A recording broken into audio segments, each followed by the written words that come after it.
একজন কুকুরের স্বভাব হইতে হয়। কথাটা কেমন যেন হয় না? মানুষের স্বভাব কুকুরের মতন হবে কেন? এই কথাটা কি কারণ আছে? আমরা যারা কুকুর পালি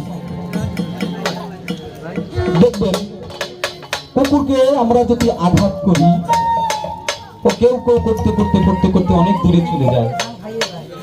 আবার কিছুক্ষণ পরে মনিবের পায়ের কাছে এসে লেজ লড়ায়। কিন্তু আসলে আমরা যারা ভক্ত, মুর্শিদের প্রেমে আমরা দেশগুলিতে ঘুরে বেড়াই এবং এখানে যারা আছে, আমরা আসলে সেই কুকুরের মতন হইতে পারি নাই। যদি দয়ালের বাড়ি থেকে বলে তুই এটা করিস নাই, তুই এখানে আসবি না, আল্লাহর রহমতে আর জীবনেও আসবি না, কিন্তু সত্য কথা বাবা। এই জন্য হযরত আলী বলেছিলেন যে ভক্ত কম করে হলে কুকুরের স্বভাব ভিতরে না থাকলে সে কোনোদিন ভক্ত হইতে পারে না। তাই আমি সেখান থেকে একটি গান গাবো।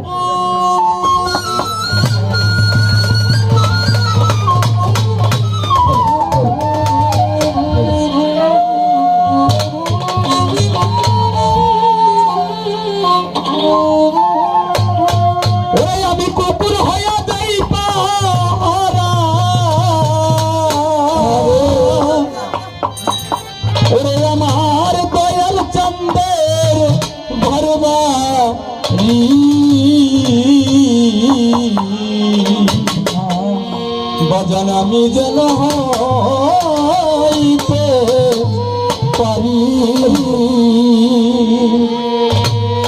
ওরে আমার দয়াল চন্দের পায়ের ধুলা,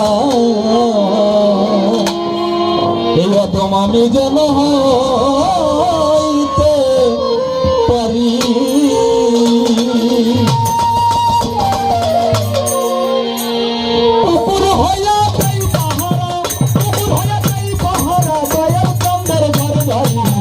আমি যেন হইতে পারি, আমার দয়াল চন্দ্রের পায়ের ধুলা, আমি যেন হইতে পারি।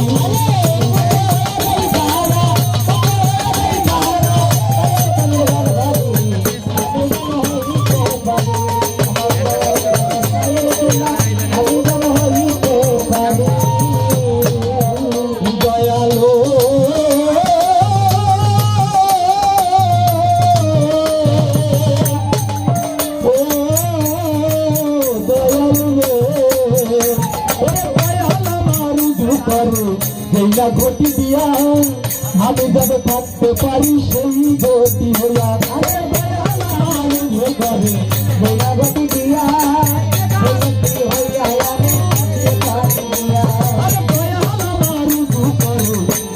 ঘটি দিয়া আমি যাবে থাকতে পারি সেই ঘটি হইয়া।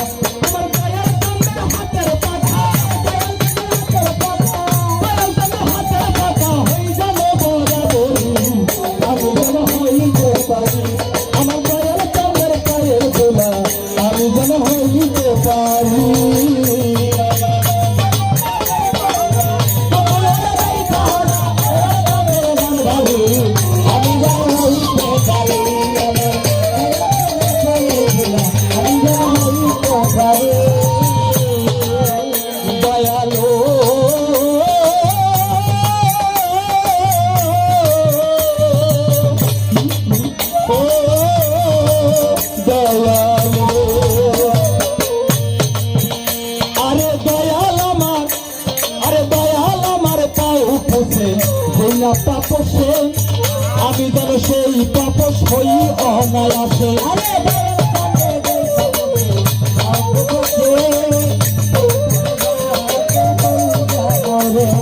দয়াল আমার পাও পথে যেই তাপস হই, আমি যেন সেই তাপস হই অনায়াসে। আমার দয়াল চন্দ্র বাড়ির ঝাড়ু, বাড়ির ঝাড়ু হই যেন বরাবরি, আমি যেন হইতে পারি, আমার দয়াল চন্দ্রের পায়ের ধুলা, আমি যেন হইতে পারি।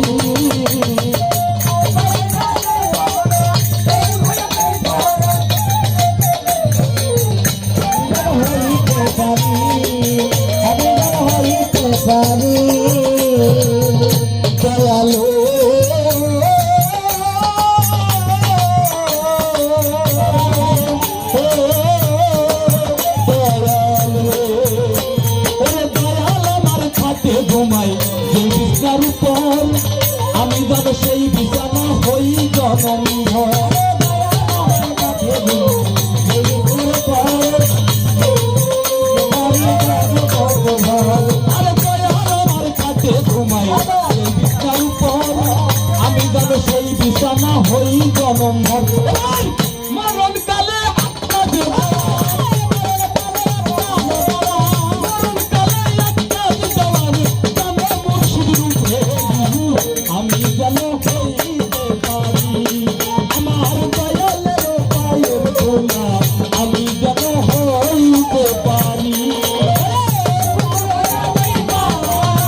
বিচার আরে দয়াল আমার পাও বসে যেই না পাপসে আমি জানো সেই পাপস হই অনায়াসে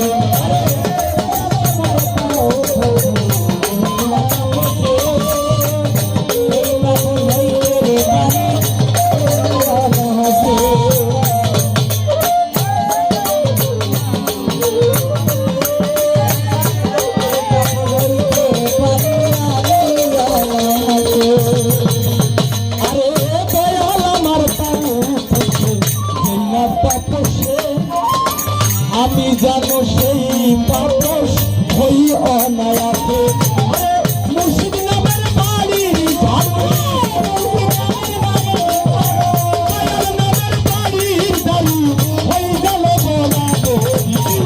আমি যেন হইতে পারি আমার দয়ালের পায়ের ধুলা আমি যেন হইতে পারি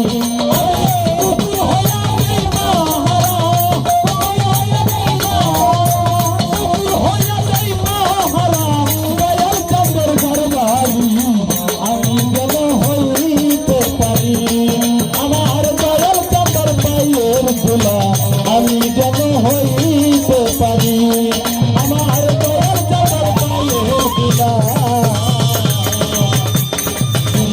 বাবা আমি যেন